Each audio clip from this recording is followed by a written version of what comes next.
il est important pour l'entreprise de raconter une histoire, avoir une vision au niveau du chef d'entreprise et de se doter d'un maximum de compétences. Évidemment, une entreprise, une start-up ou une PME ne peut pas avoir toutes les compétences.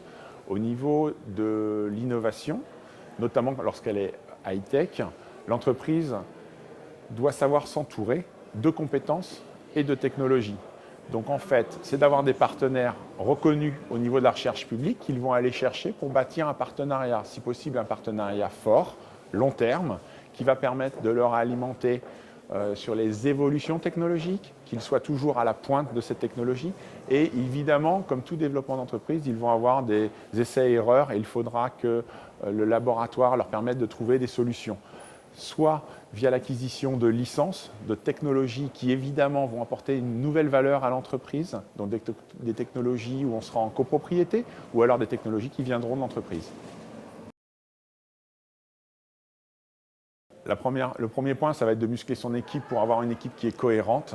Le deuxième point, ça va être d'avoir des technologies où on est soit propriétaire ou soit qu'on a les droits d'exploitation. Donc, par exemple, licencier des technologies qui viennent d'un laboratoire, ça va venir augmenter la valeur de la technologie, en particulier si ces technologies ont fait des licences, par exemple, exclusives pour protéger les investissements qui vont être réalisés dans cette entreprise et pouvoir empêcher les concurrents de faire la même chose.